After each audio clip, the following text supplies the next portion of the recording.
独生子女朋友们，大家好，我是独生中年的记事人志峰。中国的计划生育政策从1978年开始，到2015年进行调整，在这38年时间，大约有2.24亿独生子女出生。中国的跨国收养政策从1992年开始实施，到2025年结束。根据互联网查询的美国国务院数据，有82698个中国孩子被美国的家庭收养。我的朋友 Miss Kim 就是被美国家庭收养的中国女孩。我是中国大陆长大的独生子女，我们其实是同一个政策的两面。我被留了下来，你被送了出去。今天我们有幸邀请 Kim 作为我们独生中年的嘉宾来到我们的频道，接受我们的采访，成为我们记录独生子女历史的重要部分。非常感谢 Kim 和采访人张宁宁女士。Kim 现在是 Stony Brook University 的学生，她现在学习数学和天文学大学专业。宁宁是我的媒体合作伙伴，为了采访的流畅性，请宁宁用英语和 Kim 交流，我们将配合中文字幕呈现给各位朋友。今天我们不仅仅记录历史，更想陪着 Kim 去探寻那个埋藏在他心底的最深处的渴望。If someone met you for the first time and asked who's Kim, what would that be? What would you say? I would say that I'm a recent graduate from Stony Brook University, where I studied mathematics and astronomy. I grew up on Long Island. Interests of mine include video gaming, fashion, watching anime, and hanging out with friends. That's very cool. If you had to pick up 3 words to describe yourself, and what would that be? I would pick curious because I'm always wondering about the world, which is also why I'm interested in astronomy. So interested to see what our place in the universe is. Kind because I always want to help others, and outgoing because I always love hanging out with people. I'm very extroverted. Oh, that's good. When did you first learn you were adopted? What do you remember feeling in that moment? So I knew that I was adopted for as long as I can remember. My parents were very open about that, and it's something I'm very grateful. They always explained to me that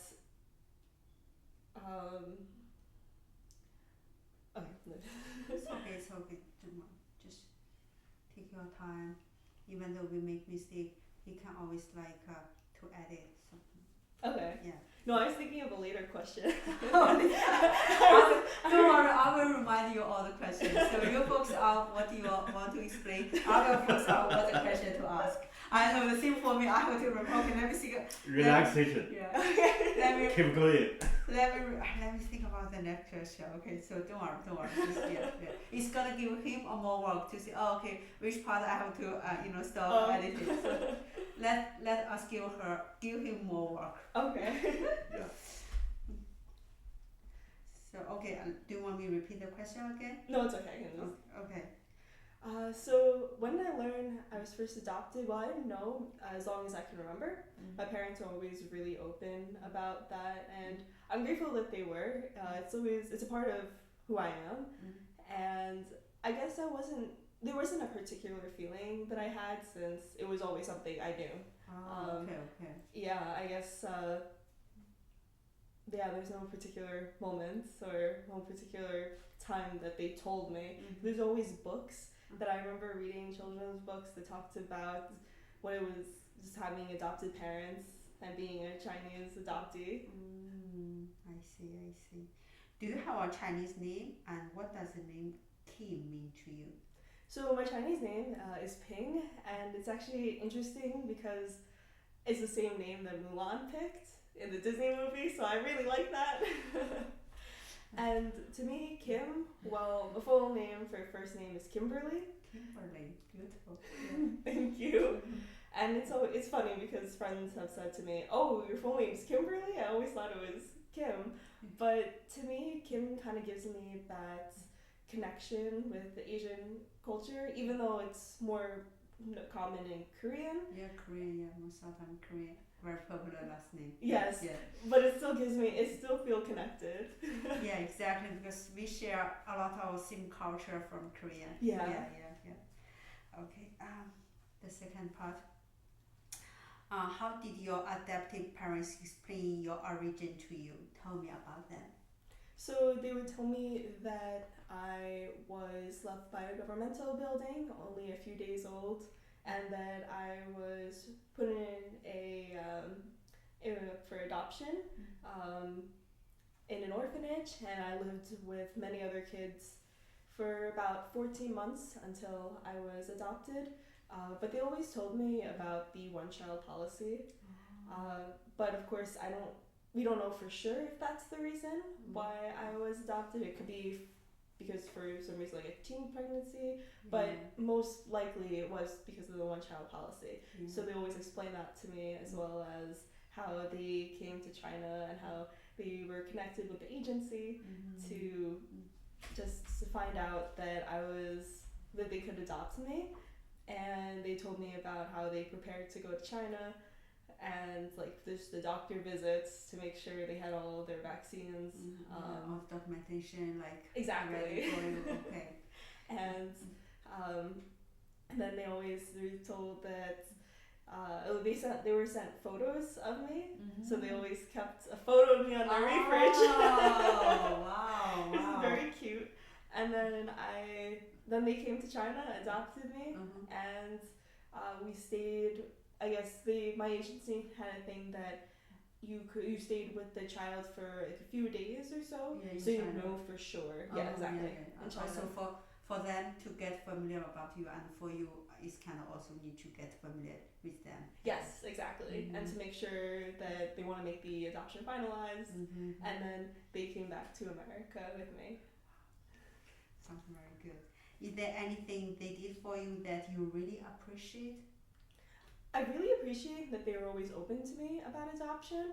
I know that there are some people that they're not told about this and it's like a big secret and suddenly they find out. I mean, I guess it wouldn't be too much of a secret because they're not Chinese than I am, but I do really appreciate that they were always open about it. Yeah, this is not all the parents like be open like your parents. Yeah, and it's also by them being open, they were saying that it's nothing to be ashamed of. So I really like that. Was there a specific moment growing up when you felt strongly different from the people around you? I guess there was no specific moment that comes to my mind.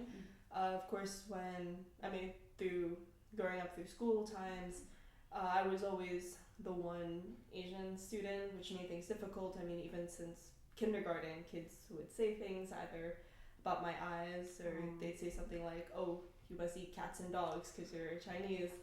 So I guess that was always upsetting. And then I would tell my parents about it. They would get upset for me, but I know that they fully didn't know what it was like for being bullied because of your ethnicity. And I guess another thing that I remember was this time when we did a DNA testing, my sister and I, just to find out, and mine came back at like 97% Chinese, and my sister was a bunch of different European countries, and I guess I felt a little sad because I was like, I wish I had more of a background, but now I realize like that's not a bad thing, but it's just when I was younger, I always thought about that at the time. In fact, I agree with you. Like sometimes it's hard to 100% to feel the way you feel. Like even as a parent, like for my daughter, when she also Asian girl. Yeah, like you mentioned like sometimes the kids talking about your eyes, like the dog things. Yeah, when she explained to you, I can understand, but I can't 100% like feel the way how she feel when she was at school. Yeah. When you look in the mirror, do you ever wonder what your biological parents looks like? Of course, 100%. I always wonder who I look more similar to, whether it's my mom maybe, or my dad, or my siblings. I mean, I'm sure I have siblings that they might look like. I remember this one time at dinner, I was with a friend, her mom, and then another friend of ours. It was a little awkward that dinner because the mom said to the other friend, "So where do you get your eyes from, or where do you get your hair from?" And then she looks at me and says, "Oh, you're different. What about your sister?" So it's still, there's always those awkward moments, and they are hurtful, but I know that it's not like their intention to be, but at the same time. Yeah, in fact, that's the part that hurts you even more because they do that not intentionally, but because of not intentionally, it hurts more. If they do intentionally, so it's. Yeah, no, exactly. But it's always something that I wonder, who do I look more like? I can see. Or where do I get certain of my features from? Usually girls get more from the dad. Have you ever intentionally tried to connect with Chinese culture, learn Mandarin, or find a Chinese community? So growing up, my parents had tried to get me to attend Chinese camps, and which I did, but I was a lot younger, so it was something that I couldn't appreciate as much. It felt like something I had to do. But now it's something that I really do appreciate, and I wish that there would be other ways I could connect with my culture. Actually, when I went to Stony Brook, I was able to really do that. Find a community, find groups of friends. I was even president of an Asian organization for 2 years. Wow, I'm so proud of you. Thank so you. Yeah. Wow. And my friend group, they're all Chinese, so I'm able to learn from them about culture, and even from the club that I was president of, I was able to learn about culture. Although it was kind of interesting because me being president, and I don't really know that much. For sure, though, I'd also, to answer your other question, for sure, learning Mandarin would be really nice. One day. Yeah.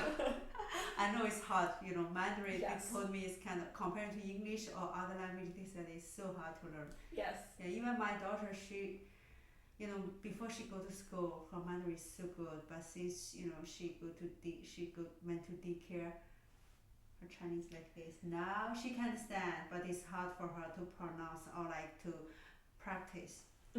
Yeah. 实际上，我遇到一个女孩学中文学得非常好，她怎么看电视剧？你翻译给。He said he met a girl whose Chinese is very good because she learned this Mandarin by herself from the TV show. Oh wow! Yeah, from the TV. Yeah. That's because it's a long whole story. Mm-hmm. You can study Chinese by this way. Yeah. In fact, that's why right now, in fact, the YouTube is very good tool. Yeah, very good tool for us to learn. Yeah. Okay. So, what made you want to do that? Why do you want to try to learn the Mandarin? Join the Chinese community. What's the motivation?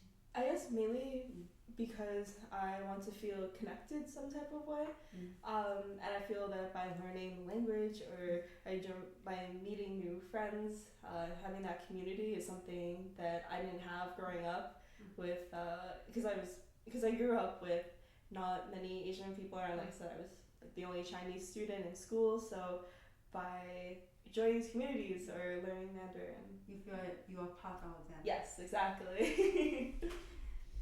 When you learn the word China, what's the first feeling or imagine that come to you? I guess maybe I would say bittersweet, because it feels that it's like the country that I was born in, but at the same time it was also the country that I no longer live in, and where I never got to grow up in. But it was something that I'd like to see what life would have been if I had grown up in China, how different things would be. I mean, for sure I know that I wouldn't have met all the friends that I had or my family, which I'm so grateful for them, but it always have that in my mind, like wonder how different my life would have been. I can understand. I feel the same way. If I didn't come to here, what would my life look like? Yes, and there's a book that I read that talks about just about this library that you can read books to experience what their lives were. And that'd be so cool if I could just see, how different my life would be there. Okay, at Stony Brook, you encounter many students from mainland China. What difference stand out to you most? I would say that specifically from mainland China, I didn't really talk with other students. I mainly met a lot of Chinese American students. Like the ABC, the kids who born here, but their parents from China. Yeah, so I didn't really get to interact with many mainland Chinese. Yeah, because your background is totally different from them, even though you look like, we look like similar, but yeah, exactly. I see. Have you been to China? Do you want to go? If you did, what's the one thing you most want to do it? For sure, I definitely want to visit China. Mm-hmm. I have not visited yet, although my parents had always convinced me or tried to say, we should go. But of course, when I was younger, I wasn't feeling very appreciative of going. I wanted to just, I don't know, I wasn't into traveling, I guess, as much. I mean, as a little kid, I felt that traveling was boring to me. But now, for sure, I would love to go. I would love to go to the city that I was born in. So I'd be interested in visiting Hefei City.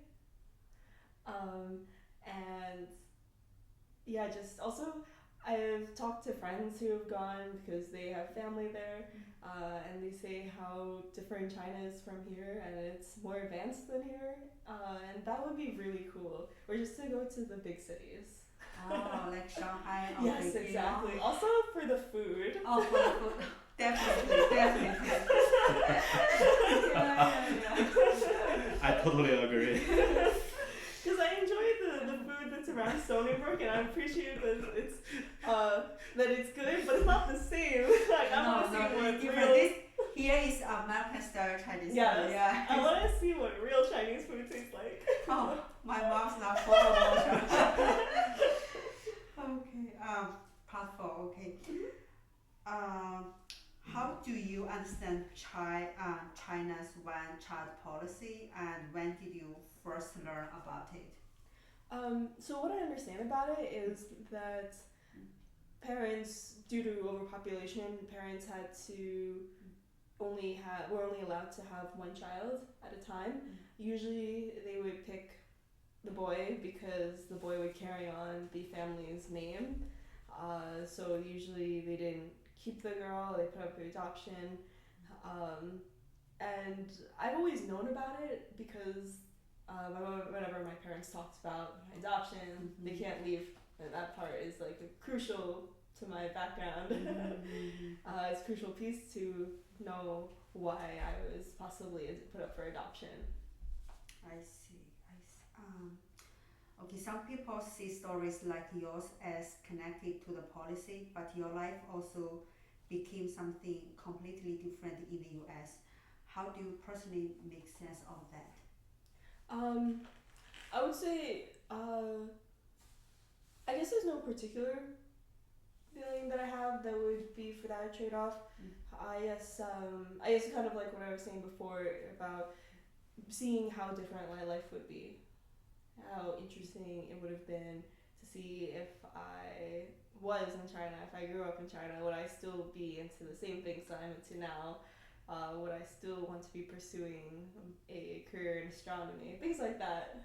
What type of person would I have been, or what type of friends would I have made? I see. As a girl who was placed for adoption, does that specific fact make you think about gender in any particular way?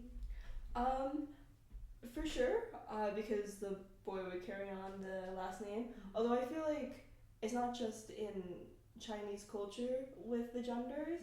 I mean, it's also like everywhere that girls aren't seen the same way that men are seen. I mean, for sure in STEM that's an issue, where women are always trying to break the boundaries to try to be seen more in STEM. Yeah, it's just in some country maybe a little more, but some country maybe not that more. Okay, I understand. Because when I remember talking about the girl, I feel like I feel the same way. Like as a woman, not just in China, in every other country, there is always a boundary for us. Yeah. Like there is always a glass roof for us to reach it. Even now, I feel like sometimes, not just in the house, in the working place, everywhere. Like you feel like sometimes, women, we are, in fact, the situation is getting much, much better, but we still can see a lot of boundary, like a lot of things can stop us to go further. Yes. Yeah, because when we come here, we as a new immigrant, Mike go to elementary school. First day he came back, he said to us, do you know why we come here? Our teacher tell me, freedom. Freedom, okay. Freedom is very important to everybody. Yeah.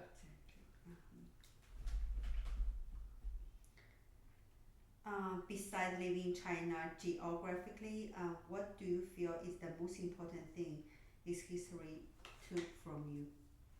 I would say not being able to know who my parents or my biological parents or maybe who my siblings were.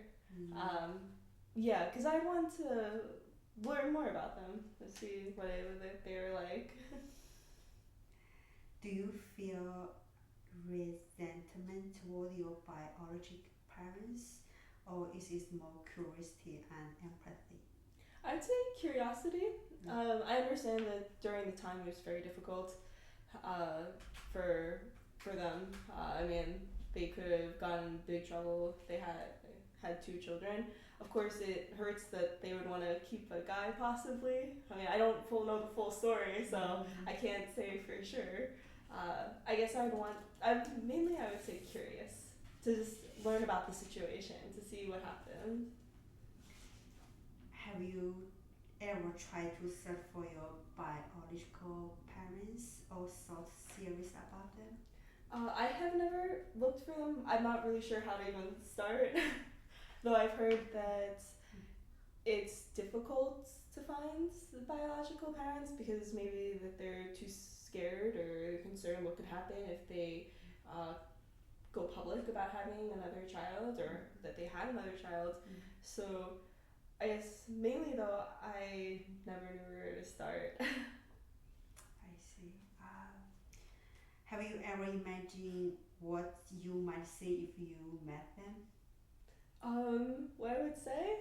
I guess I would just ask questions. I'd say, why? I think why is always the big question. Exactly, yeah. So this is part 6. Is there where is a home for you right now? Specifically, I would say just home is anywhere where my family or friends are. It's a little difficult because my parents are in a different state than my sister and I. But I guess I'm still trying to figure out where specifically. I guess it's really just where the people I care about are. Sure. So right now your parents not living in London anymore? No, they moved. Oh, they moved. Yes. I see. Okay.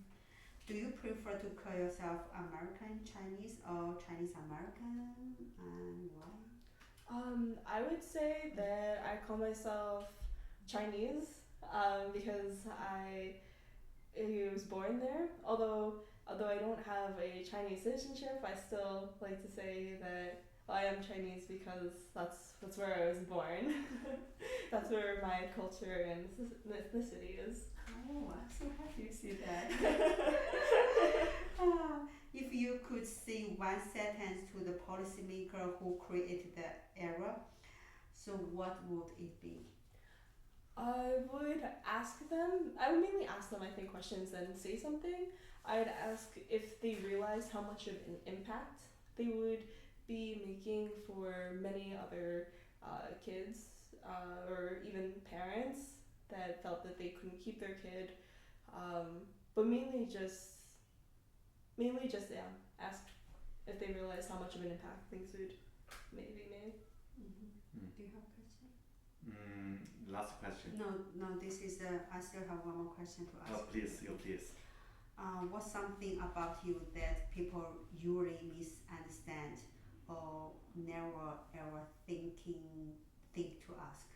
I would say the main thing about being adopted is, I guess, the baggage that you kind of feel, that it's always, you're worried because you were abandoned one time, you're worried that it could happen again, and just all those questions that's always lingering. It's like, who really am I? Like, who are my parents? I mean, also medical history is another huge thing that people don't realize until you go to the doctor and they say, so what's your family history? And the answer is always, I don't know.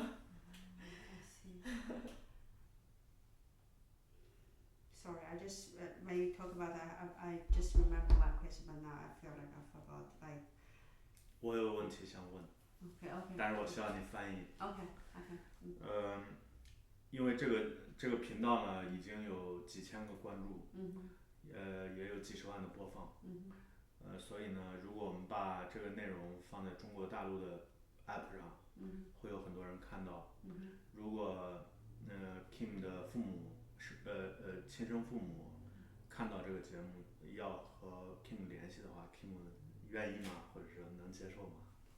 He has a question. He said, okay, because this video gonna post in China, if your biological parents saw the video, and they want to contact you, do you want to contact them or no? I would be open to it, for sure. Yeah, I'd totally be open to it. Oh my, you're so brave. I really appreciate it. You're so brave, girl. Thank you. I think in me, I feel it's a big question. Yeah, for sure, it's a big question.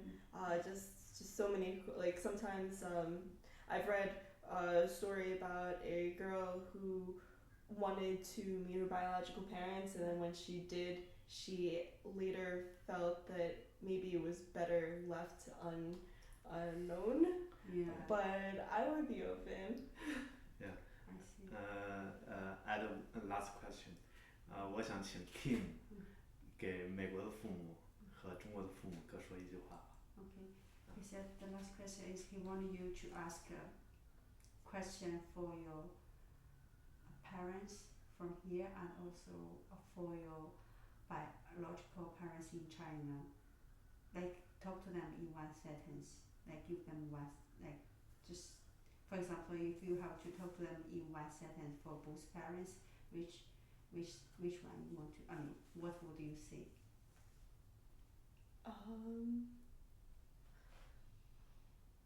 Not really sure.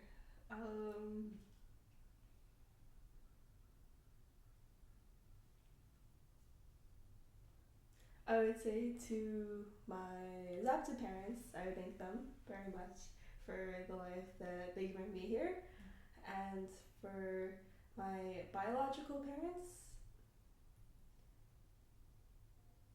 I would